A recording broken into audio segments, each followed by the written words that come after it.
Two sisters Lahore and Delhi.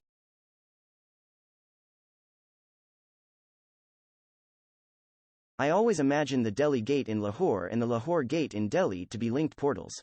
I fantasize about walking through the gate in Lahore and ending up in Delhi.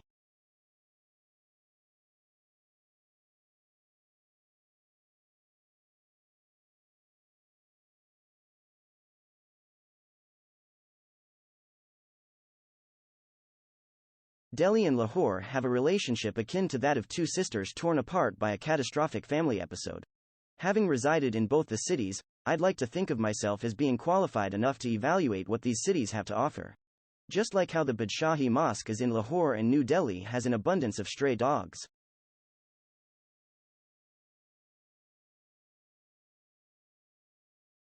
During the 1947 partition, art was the one bridge between Pakistan and India that wasn't demolished.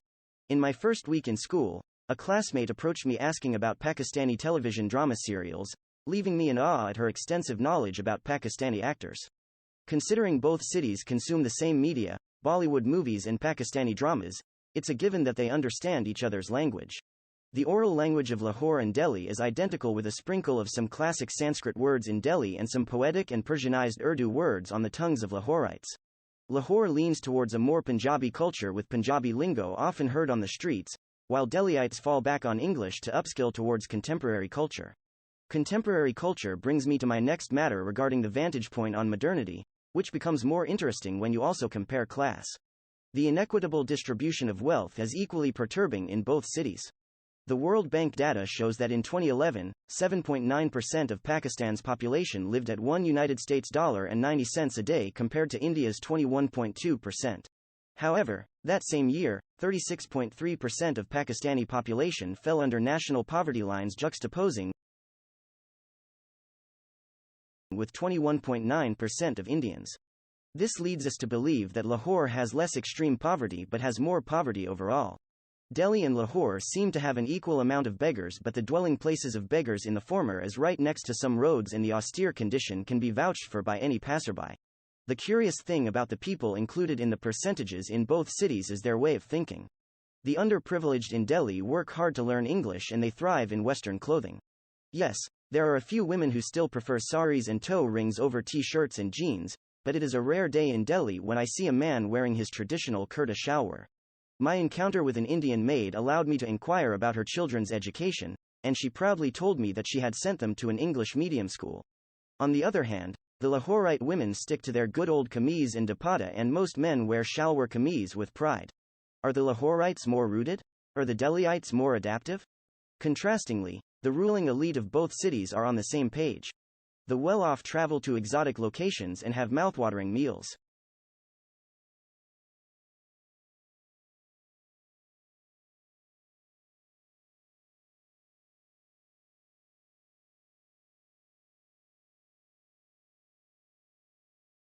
They enroll their children in the best schools and pretend that they have trouble speaking Hindi or Urdu. Anything besides a high-end brand is not good enough to wear, and showing skin is a sign of high status. However, there is one fashion item that no one in Delhi forgets: pollution masks. Pollution levels are exceptional during the winter in Delhi, and schools close due to the unhealthy smog. Considering the modernity, even the richy rich of Lahore is respectful enough not to do extremely unorthodox things in front of the public. With Islam being the dominating religion of Lahore, and Delhi having 81.68% Hindus, 12.86% Muslims, 3.4% Sikhs, 0.99% Jains, and 0.87% Christians, the number of taboos in Lahore is much higher compared to Delhi.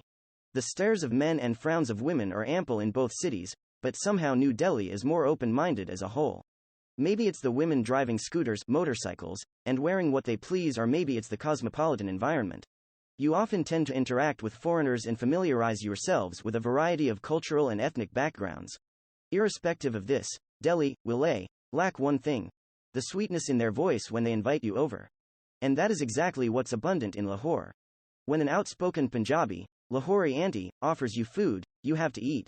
New Delhi lacks that sugar, and is instead filled with artificial sweeteners. It's time to compare the most critical, crucial, and concerning business: food. Due to being a die-hard food enthusiast, I can't pick a winner. The Lahori Nahari and Pay have me daydreaming. But the Chole Bhature of Delhi are unmatched. How can you possibly pick from the delicious halwa puri in Lahore to the succulent rasmalai available in Delhi? These two cities are the kings of street food, but they also have chic and international restaurant chains in Khan Market, Delhi, and on Alam Road, Lahore, to appease the new generation. Nonetheless, the flavors of both Old Delhi and Anarkali are something that our ancestors and our descendants will appreciate. It's easy to tell why the Mughals had a deep-rooted attachment with both cities. Who can resist the exasperating hot spells and the beat-down of monsoon rains?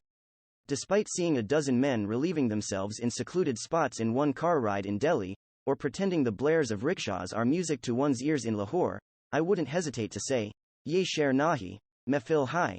This isn't a city, it's a courtly entertainment. Regarding Delhi, and Jine